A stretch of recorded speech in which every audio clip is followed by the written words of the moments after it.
अस्सलाम वालेकुम बच्चों। Class 6 subject science chapter water. आज का टॉपिक है बच्चों, how can we conserve water. असी पानिया को किस किस तरह बचा सकते हैं।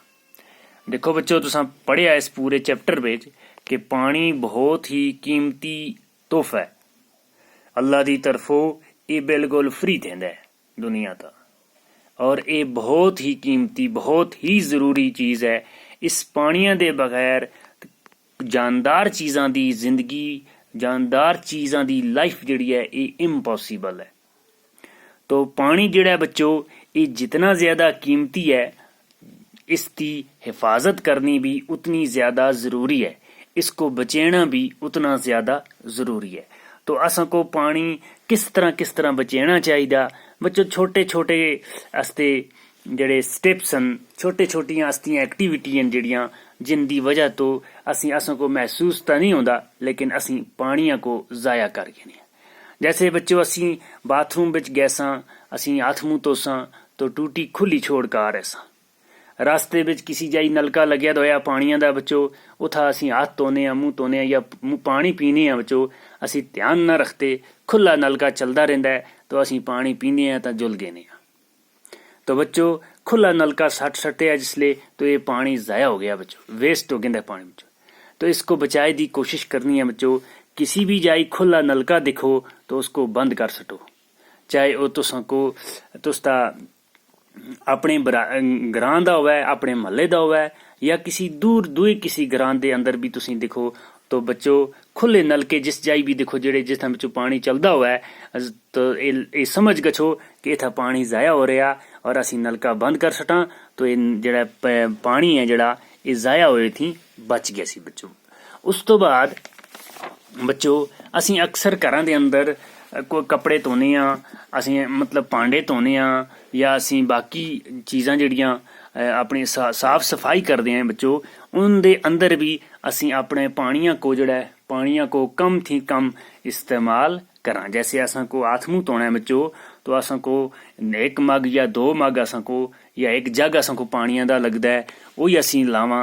असी ये ना कि भाई पानी सटते जुला मुँह ता या सिरा ता सटते जुला तो जिथा असा को अद्धी मतलब एक जग पानिया का लगता है तो असी एक बाल्टी पानिया की लावा। एक गलत गल है बच्चों, इस तरह पानी ज़ाया होता है। तो पानी ज़ाया नहीं होना बच्चों। अल्लाह ताला को इस पानिया दे इस्तेमाल का भी हिसाब देना है बच्चों। तो जितना हो सके पानी एहतियात नाल इस्तेमाल करना। एक ज़ाया जिस जाई हो पता लगा कि भाई इतना पानी ज़ाया हो रहा है, उसको ज़ाया हुई थी बचेने। दूआ जोड़ा इस्तेमाल कर सो बच्चों, वो इस्तेमाल भी उतना ही करना है जितना अस्ता जरूरत पूरी हो गई है। फालतू इस्तेमाल, फालतू पानिया को छिड़कना, फालतू पानिया को वेस्ट नहीं करना बच्चों। तो उस तो बाद आ गया बच्चों त्री चीज, जिस जाई अस्ता पानी टुरदा हुआ बच्चों, अस्ते चश्मे जड़े, अस्ते नाले जड़े, अस्ते जड़े बाकी नालियां छोटियां छोटियां, तो इन्हां पानिया को देखो बच्चों पानी खुला चलता है। ये पानी नालियां दा नालियां दा असी कट्ठियां दा पानी, चश्मे का पानी असी अगा भी चश्मे ही तना बल्कि अगा भी गश का असी ये पानी इस्तेमाल कर सकते हैं। लेकिन अगर असा बच्चों अपने सामने चश्मे का पानी इस्तेमाल करते हैं, लेकिन उतो तला जड़ा पानी कूला को जुलदा है, अगर उस बिच असी गंदगी सट छड़ी तो पानी भी खराब हो गया। उतो तला दे लोग फिर उस पानिया थी कोई भी फायदा नहीं जा सकते। तो पानिया दे अंदर गंदगी सटे नाल भी ये पानी जड़ा बच्चों ये बर्बाद हो गया है। तो जितना हो सके पानी जिस जगह का भी हुआ है, जिस जाइयो पानी चलता हुआ है, इसको कोशिश करनी है बच्चों साफ रखे दी। इस बिच गंदगी न सटसा तो पानी अगर नचियां थी रुड़दा रुड़दा तला तला ऐसी, तो अगर इस बिच गंदगी ऐसी न सटसा ये जिस जाइयो हो का जुलदा जुलदा रहसी, उस सारे इलाके दे लोग इस पानी को इस्तेमाल कर सकते हैं, पी सकते हैं, भांडे धो सकते हैं, कपड़े धो सकते हैं, नहा सकते हैं, मुंह धो सकते हैं।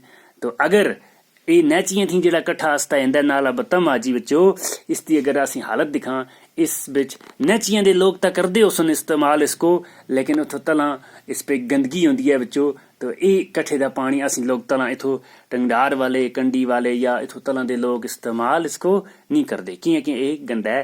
गंदे का मतलब हो गया कि ये पानी ज़ाया हो गया।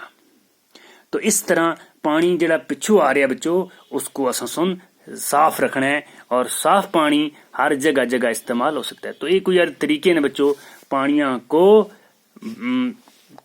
कंजरो कीते दे। शुक्रिया वस्सलाम।